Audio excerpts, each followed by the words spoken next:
नमस्कार, मैं रघुनाथ प्रसाद। आपसे अनुरोध कि अब तक मेरे चैनल को आपने सब्सक्राइब नहीं किया तो सब्सक्राइब अवश्य करें, बेल आइकन को अवश्य टच कर दें ताकि मेरे हर आने वाले समसामयिक वीडियो का नोटिफिकेशन आपको तुरंत मिल जाए। आप सभी लोगों के लिए शुभकामनाएं।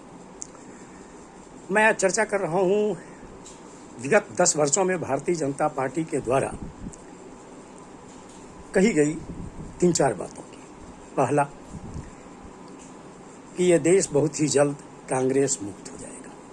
दूसरा कि यह देश बहुत जल्द क्षेत्रीय पार्टियों से मुक्त हो जाएगा। तीसरा कि यह देश कुछ वर्षों में परिवारवादी पार्टियों से मुक्त हो जाएगा।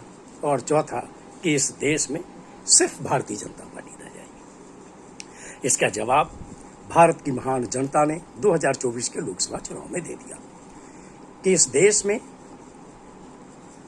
पार्टियां रहेंगी, चाहे वो क्षेत्रीय पार्टियां हों, राष्ट्रीय पार्टियां हों।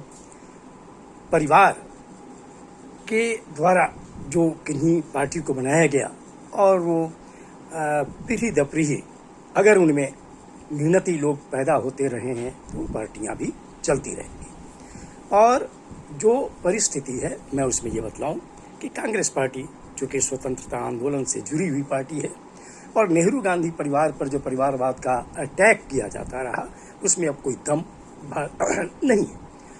आज भी भारत की जनता को नेहरू गांधी परिवार के लोगों पर भरोसा है।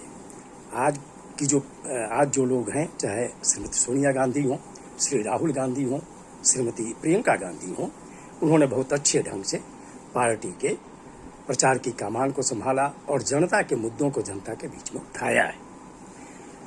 और कांग्रेस, जिसे कांग्रेस मुक्त भारत कहा करती थी भारतीय जनता पार्टी, आज कांग्रेस पार्टी 52 के बदले 99 सांसदों के साथ लोकसभा में विद्यमान हो गई। दूसरा कि बार बार कहा गया कि सभी क्षेत्रीय पार्टियां समाप्त हो जाएंगी। उसमें मैं आगे बतलाऊंगा कि क्षेत्रीय पार्टियों ने क्या प्रदर्शन इस चुनाव में दिखलाया, चाहे वो एनडीए से जुड़ी पार्टियां हों या इंडिया से जुड़ी हुई पार्टियां हों।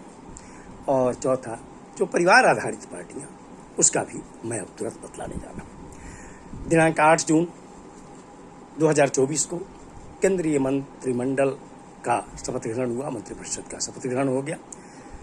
श्री नरेंद्र मोदी जी तीसरी बार भारत के प्रधानमंत्री के पद पर आसीन हो गए।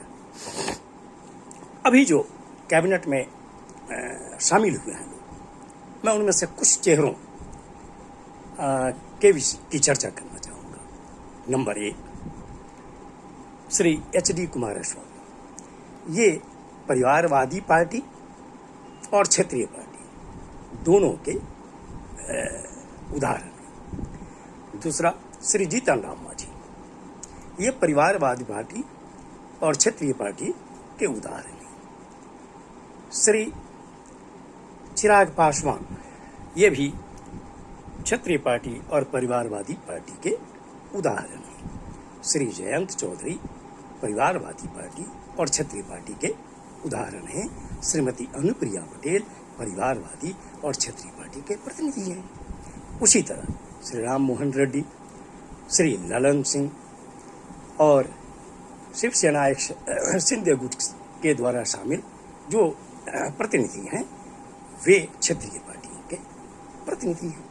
ये उनके उदाहरण हैं। इसीलिए अब परिवारवाद का आरोप भारतीय जनता पार्टी किसी भी दल पर नहीं लगा सकती और लगाने से परहेज करना चाहिए, क्योंकि देश की जनता इसे मजाक समझेगी कि आपके अलायंस में जो परिवारवादी पार्टियां, क्षेत्रीय पार्टियां शामिल हो जाएं वो ठीक, और जो इंडिया अलायंस में है या स्वतंत्र हैं वो सही नहीं है, या नहीं हो सकता। अब मैं आता हूं कि बार बार वो कहते थे कि क्षेत्रीय पार्टियों का अस्तित्व समाप्त हो जाएगा। जैसे कांग्रेस का अस्तित्व कभी समाप्त नहीं हो सकता, वैसे ही इस देश में क्षेत्रीय पार्टियों का अस्तित्व नहीं समाप्त हो जा सकता। यदि भारतीय जनता पार्टी को 240 लोकसभा सदस्य मिले हैं, भारतीय राष्ट्रीय कांग्रेस को 99 लोकसभा सदस्य मिले हैं, तो तीसरे पायदान पर खड़ी है समाजवादी पार्टी, जो लोहिया की प्रतिनिधि पार्टी है।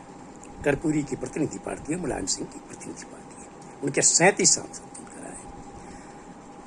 चौथे पायदान पर तृणमूल कांग्रेस है और सुश्री ममता बनर्जी के नेतृत्व में उस दल ने 29 सीटें जीती।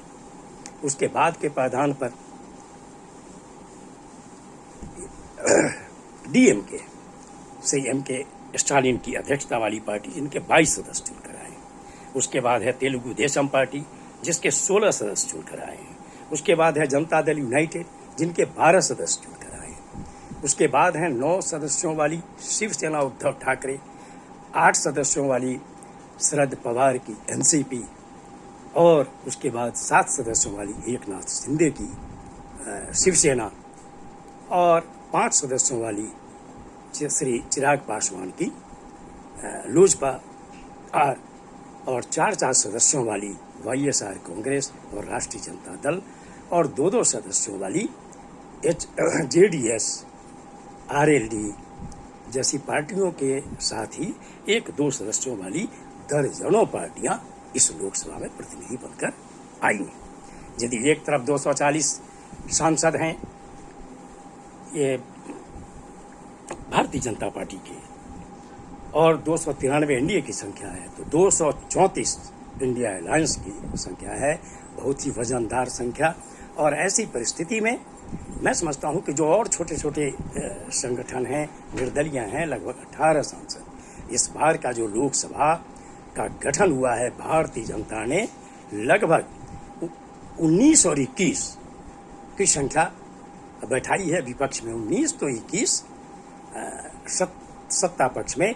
और अब जो डिबेट होंगे, जो जनता के मुद्दे होंगे, चाहे महंगाई हो, बेरोजगारी हो, शिक्षा हो, स्वास्थ्य हो, किसानों की समस्या हो, महिलाओं की समस्या हो, मजदूरों की समस्या हो, युवाओं की समस्या हो, उस पर विपक्ष हमेशा सकारात्मक बहस करेगा। और हम उम्मीद करें कि भारतीय जनता पार्टी और एनडीए अलायंस के जो लोग शामिल हैं वे भी सकारात्मक बहस करवाएंगे सदन में। और जो भी कानून बनेंगे वो दोनों पक्षों की आपसी सहमति से, यदि विपक्ष के सकारात्मक अगर संशोधन आते हैं तो उसको भी स्वीकार किया जाएगा। और यही इस देश के हित में है।